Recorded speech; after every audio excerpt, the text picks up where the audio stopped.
ज्योतिर्लिंग भारत में ही क्यों, Africa England में क्यों नहीं? 12 ज्योतिर्लिंग क्यों, 10 या 13 क्यों नहीं? सवाल ज्योतिर्लिंग पर आया है।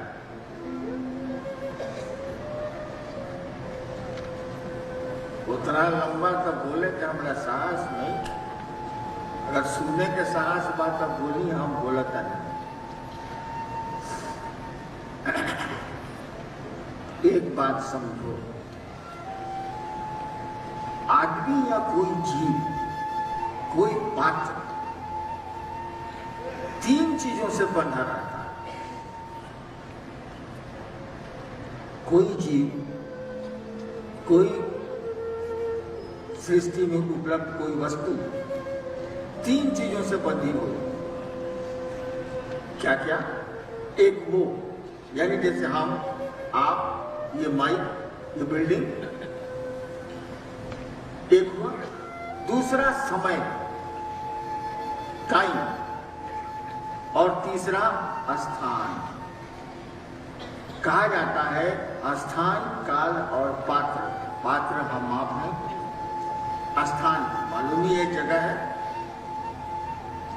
और समय आप जानते ही हैं। और समय कब पैदा होता है? समय तभी पैदा होगा जब कोई चीज पैदा होगी। अगर कोई चीज पैदा नहीं हुई है तो समय पैदा नहीं होगा। इसीलिए शिव को महाकाल कहा जाता है। महाकाल मैंने उस समय काल नहीं था तब भी वे थे, काल है तब भी वो रहेंगे। तो ये तो समझ गए आप, स्थान, काल और पात्र, ये 3 चीजें से पूरी सृष्टि बंधी हुई है। हम आप एक एक आदमी उससे बंधे हुए हैं, एक एक जीव जगह से, समय से बंधा हुआ है। अब आप 108 बार नमः शिवाय का जप क्यों करती हैं आप? या भारतवर्ष में बड़े पुराने काल से, समय से 108 का जप क्यों होता है? 109 का क्यों नहीं होता? 110 का क्यों नहीं होता?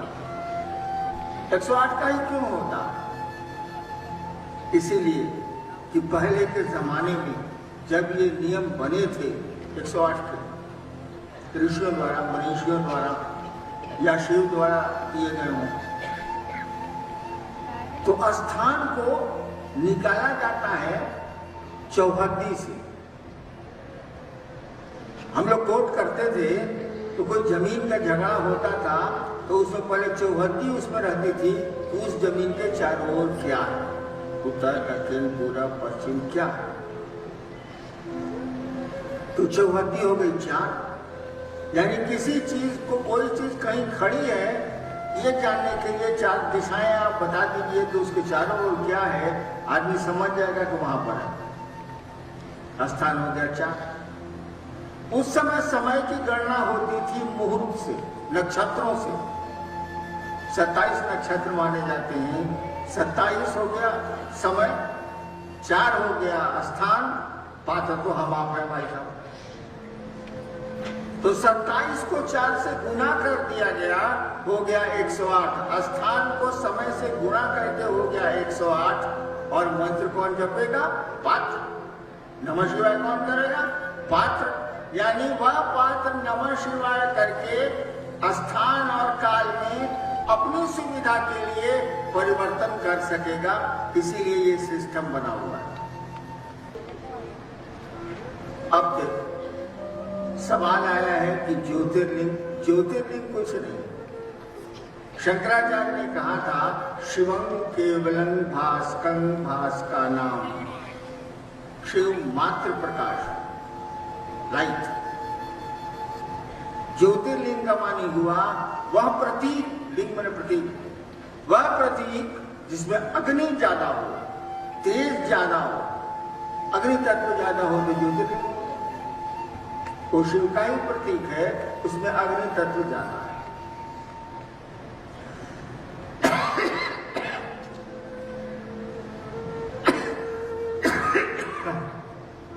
दूसरा सवाल है कि ये भारत क्यों? देखो, भारत के मनुष्यों ने, आध्यात्मिक गुरु रहा है ये देश, भारत के मनीषियों ने उस समय के भारत को समृद्ध करना चाहा, आध्यात्मिक उन्नति इसको देनी चाहिए और इस देश का शुभ सोचा, अच्छा सोचा, जैसे हम लोग भी सोचते हैं, जितनी बुद्धि है उतनी ही सोचते हैं। तो ऋषि मुनियों ने इस पूरे भारतवर्ष को, उस समय में भारत था, इसकी संपन्नता, समृद्धि, आध्यात्मिक उन्नति की कोशिश की, व्यक्ति की भी की, वो गुरु भी बने और बड़े क्षेत्र की भी की, इस देश की भी की। तो हुआ क्या, कहा कि ये 108 तो स्थान और बात ये समय हो गया, चार बच्चे बहुत नहीं, आज 27 दो नक्षत्र समय हो गया, और जगह भी पूरा भारतवर्ष हो गया। इस काम को किसके लिए किया जा रहा है? पात्र के लिए नहीं किया जा रहा है। अब एक पात्र नमस्कार नहीं करेगा।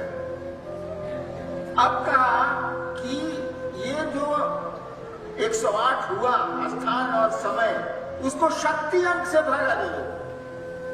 शक्ति अंक क्या हुआ? एक शिव हुए, 5 तत्व हुआ, 3 गुण हुआ, इसी में सृष्टि है, इसके बाद सृष्टि है नहीं। 5 तत्व और 3 गुणों से हम भी बने, जगत भी बना है, सारी चीजें बनी है, उसी का अनुपातिक मिश्रण है। तो कहा पूरे भारत देश की संपन्नता और समृद्धि के लिए शक्ति अंक, यानी सृष्टि का जो अंक है 9, नवमी, 9 दुर्गा, शक्ति अंक है वो, इससे भागा दे। तो 108 उधर हो गया, 27 गुने 4, स्थान और काल, 9 से इसको भागा दे दिया। 108 में 9 से भागा देता बाबू, ये मर दिया। 108 में 9 से भागा दे मैंने 12। कहा कि इस ज्योतिर्लिंग को हिंदुस्तान के 12 जगहों पर स्थापित किया जाए, ताकि चारों कोने से उस शिव की कृपा, उसकी दया पूरे देश पर बरसती रहे और हमारा भारत देश सही में विश्व गुरु हो, सही में समृद्ध हो, सही में संपन्नता आए, लोग रोग से हटे, खुशहाल हो। और इसी के लिए 12 है, 13 नहीं।